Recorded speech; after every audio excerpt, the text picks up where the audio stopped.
Hi friends, आप सबका स्वागत है मेरी चैनल बेसिक नॉलेज ऑफ बाजार में।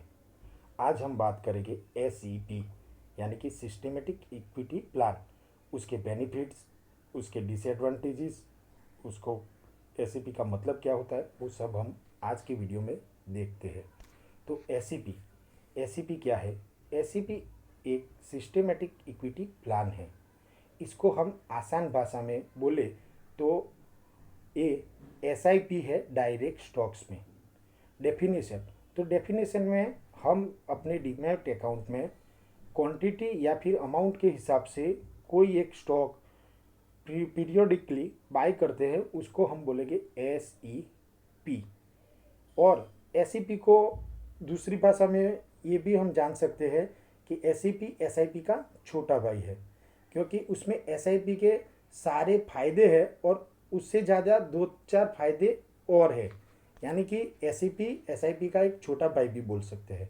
तो एस ई पी का बेनिफिट्स क्या है?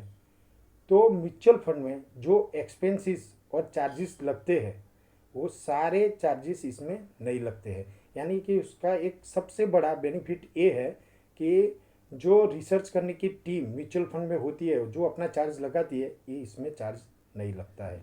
और दूसरा फ़ायदा कि एस आई पी की जो maximum benefit S E P में कवर हो जाते हैं। यानी कि म्यूचुअल फंड में आपको जो भी बेनिफिट्स मिलता है, वो 90% बेनिफिट्स इसमें भी मिल जाते हैं।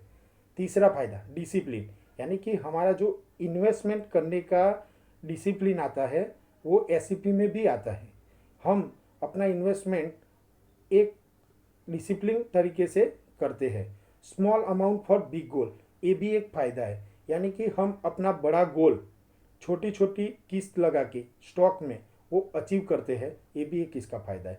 कॉस्ट एवरेजिंग, तो हम जब भी एस करते हैं कोई स्टॉक में, तो वो स्टॉक प्लस और माइनस होता है, तब हमको मीन एवरेजिंग करके वो स्टॉक मिलता है, तो उसमें कॉस्ट एवरेजिंग हो जाती, ये भी एक फ़ायदा है।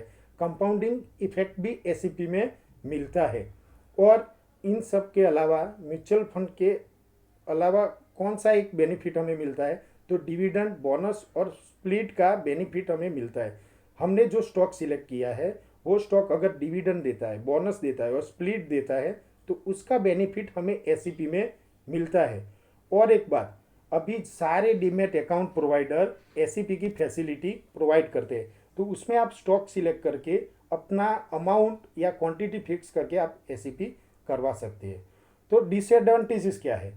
तो डिसएडवांटेजेस में जो हम स्टॉक सिलेक्शन करते हैं, उसका रिसर्च हमें खुद करना पड़ता है। यानी कि स्टॉक सिलेक्शन हमें खुद करना है।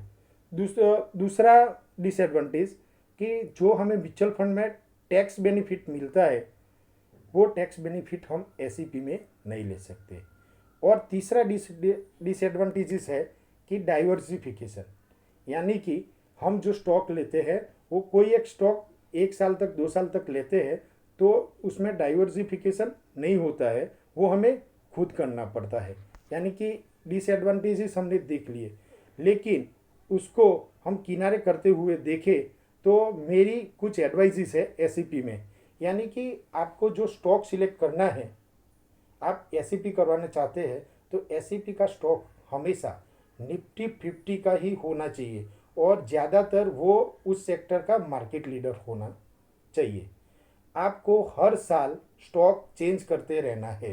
यानी कि आप 1 साल तक जो भी स्टॉक लेते हो, तो दूसरे साल आपको स्टॉक चेंज करना है। उससे क्या फ़ायदा होगा? तो डाइवर्सिफिकेशन हो जाएगा, यानी कि आपको रिस्क कम हो जाएगा।